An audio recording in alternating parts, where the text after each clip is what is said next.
Because of the demands of modern management, according to David Moyes, the concept of managers staying at a single club for a number of years may be a thing of the past. The West Ham manager was in charge of Everton from 2002 to 2013, and his second tenure as manager at the London Stadium began in December 2019. Moyes has questioned whether managers will have the same level of longevity as he did at Everton, because he believes there are now so few opportunities for them to take a breather during the current football season.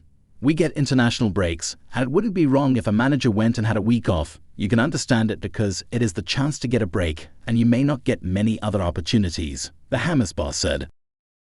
At the end of the season, when you hear us say we need to get away, you can imagine it, because when you sign up to the job, we come back on July 1st. And we don't finish until May 28th. I hope personally our season doesn't finish until June 7th, because that means we are in the Europa Conference League final. If that was the case, we've gone from July 1st to June 7th, and you are asking a manager to go through that whole period without missing a day or not being in.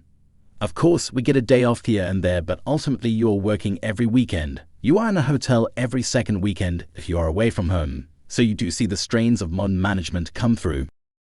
I did 11 years at one club, but I am not sure that managers will be able to do long stints at clubs because there are bigger stress and health issues. But the number of games and with the way the programs are going, it isn't getting any easier with European games playing later on. If you look at it, we had 3 years with nearly no break. I think the summer will be no different. I know here, we are preparing a tour, we have to come back on July 1st. This season, West Ham has struggled near the bottom of the Premier League. But things have started to change after an unbeaten streak. Let's see if this trend continues. Manchester United's decision to put themselves up for sale dealt a big blow to FSG's hopes of selling Liverpool. According to journalist Matt Slater, Slater provided a list of numerous reasons why FSG has unable to attract significant interest in Liverpool during an interview with the Athletic Football podcast.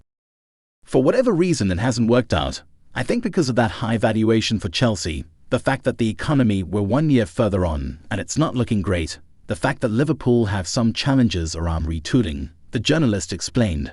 I think some American sports investors who have the ability to pay that big price are thinking Super League appears to be off the table for a while. Project Restart, which was Fenway Sports Group's thing, didn't go anywhere. So I think there's a few factors here that have created this. The timing's wrong. And then the last factor of the timing being wrong, what did Man United do a few weeks later? They massively stole the thunder and the light and sucked the air out of the room. Man United going on the market a few weeks later was just a kick in the teeth. So that's where this whole process is. That's not to say people don't like Liverpool. It's not to say people aren't interested. It's not to say the bankers involved are not taking calls, and I'm sure there'd be umpteen people who'd take a minority stake at the right price. But there hasn't been someone come along and says, yes, here's 4 billion, 3.5 billion, 5 billion, whatever you think it is you need, we're having it. Imagine the scenario in the FSG boardroom when the Glazers announced they were selling United in November. John Henry and his colleagues must have been furious just a few weeks after they had filtered similar news out of Anfield.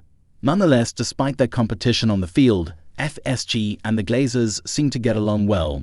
In 2020, Liverpool and United attempted to pull off the infamous Operation Big Picture.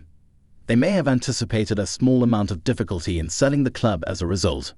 In terms of mass market appeal, United are a slightly bigger fish. Their attraction may have merely dulled Liverpool's luster a little. But FSG would have given their escape strategy the most careful consideration if they had decided that now was the time to begin planning it. After a bit of fallout behind the scenes, PSG may be about to lose Messi and Neymar this summer, according to reports. Following a 3-1 loss to Monaco, Neymar is said to have engaged in an altercation with teammates Vitinha and Ekitike in the locker room.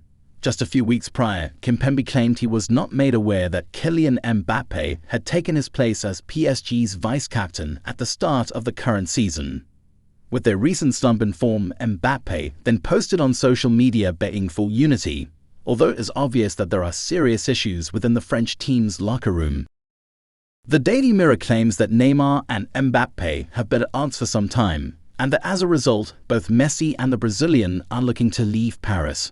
According to the story, the PSG manager called a first-team meeting where Mbappé and Neymar were reprimanded after being forced to separate them by former Real Madrid captain Sergio Ramos.